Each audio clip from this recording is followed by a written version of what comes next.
ಈಗ exact the time is 1:26 27 1:15 ಆಯಿತು. 1:15. ನಾನು ಊರ ಕಡೆಗೆ ಅಂದರೆ ನಾನು ದಾವಣಗೆರೆ ಹೋಗಬೇಕು. ಸೊ ಗಾಡೀಲಿ ದಾವಣಗೆರೆ ಹೋಗಲ್ಲ. ಸೊ ಶಿವಮೊಗ್ಗ ರೂಟು ಕಡೂರ್ಗೆ ಹೋಗಿ ಅಲ್ಲಿ ರೈಲ್ವೆ ಸ್ಟೇಷನಲ್ಲಿ ಪಾರ್ಕ್ ಮಾಡಿ 5:15 ಅಲ್ಲಿಂದ ಒಂದು ಟ್ರೈನ್ ಐತೆ. ಸೊ ಈಗ 1:15ಇಂದ 4 ಅವರ್ ಟೈಮ್ ಇದೆ ನನಗೆ. ಇದು ನಮ್ಮ ಅರಸೀಕೆರೆ ಕೆರೆ.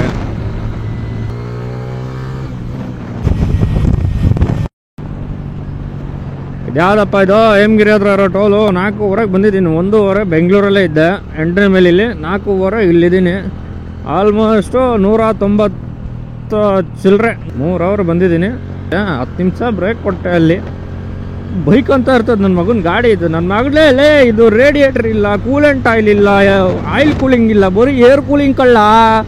110cc ಬೈಕ್ ಅಂತ ಇರ್ತದೆ. ಬ್ಯಾವರ್ಸಿಗಳು ಇದಕ್ಕೆ ನನ್ನ ಕೈ ಸಿಕ್ಬಿಟ್ಟು ಅನುಭವಿಸ್ತೈತಿದು. ನಮ್ಮ ಹೊಟ್ಟೆ ಎಷ್ಟು ಉರ್ಸ್ತಾವ್ರೋ ಆ ಭಗವತ್ನ ನೋಡಿದ್ರೆ. 150 ಕಿಲೋಮೀಟರ್ ನಾನ್ ಸ್ಟಾಪ್ ಹೊಡಿತೀನಿ. ಬೈಕ್ ಒಂದು ಸಾಯ್ತದ ಹಂಗೆ. ಆದರೂ ಒಂಥರ ಈಗಿನ ಕಾಲದಲ್ಲಿ BS6 ಜನ್ರೇಷನಲ್ಲಿ ಇದೊಂಥರ ಜೆನ್ಝೆಡ್. ಇದು ಜೆನ್ಝೆಡ್ಡಲ್ಲೂ ಒಳ್ಳೆ ಪರ್ಫಾರ್ಮೆನ್ಸ್ ಕೊಡ್ತೈತೆ ಬೇರೆ ಗಾಡಿಗಳ ಥರ ಆಡದೆ. ಇದು ಈ ಸೆಗ್ಮೆಂಟಿಗೆ ಕಂಪೇರ್ ಮಾಡಿಕೊಂಡ್ರೆ ಚೆನ್ನಾಗಿ ಬಂದೈತೆ ಬಾಳಿಕೆ. 60,000 ಇಲ್ಲಿ 48 ತೋರಿಸ್ತೈತೆ. 60,000 ನಿಯರು. 10,500 10,500 ಮೀಟ್ರ್ ಚೇಂಜ್ ಮಾಡಿಸಿದೆ. So okay, I am happy with. Already ರುಬ್ಬಾಡ್ಬಿಟ್ಟಿದ್ದೀನಿ. ಇನ್ನೊಂದು 1.5 ಲಕ್ಷ ಓಡಿಸ್ಬಿಟ್ಟು ಆಮೇಲೆ ಕಲೆ ಮಾಡೋಣ. ಈಗ ನಿಖರವಾದ ಟೈಮ್ ಬಂದ್ಬಿಟ್ಟು 4:45. ನಾನು ಹೊರಟಿದ್ದು ಎಷ್ಟು 1:27 ಹಂಗೆ.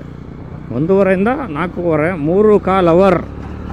3.25 ಅವರಲ್ಲಿ ನಾನು 210 ಕಿಲೋಮೀಟ್ರು ಅಂದರೆ 195 ಮಿನಿಟ್ಸಲ್ಲಿ 210 ಕಿಲೋಮೀಟರ್ಸ್ ಬಂದಿದ್ದೀನಿ. 195 ಮಿನಿಟ್ಸಲ್ಲಿ 10 ನಿಮಿಷ ಬ್ರೇಕ್ ಅಂದ್ರೂ 185 ಮಿನಿಟ್ಸಲ್ಲಿ 210 ಕಿಲೋಮೀಟ್ರು ನನ್ನ ಗಾಡೀಲಿ. ಅದು ಏನಕ್ಕೆ ಟ್ರೈನ್ ಕ್ಯಾಚ್ ಮಾಡೋಕ್ಕೆ. ಕೂಳ್ ತಿಂದಿಲ್ಲ ಹೊಟ್ಟೆಗೆ. ಇಲ್ಲೇನಾರು ಹಾಕೊಬೇಕು ಹೊಟ್ಟೆಗೆ. ಆಯ್ತು. ಇವತ್ತು ಯಾವಾರ ಸಂಜೆಗೆ ಈ ಟೈಮಲ್ಲಿ ಎಗ್ ರೈಸು ಇರಲ್ಲ ಬ್ರೋ.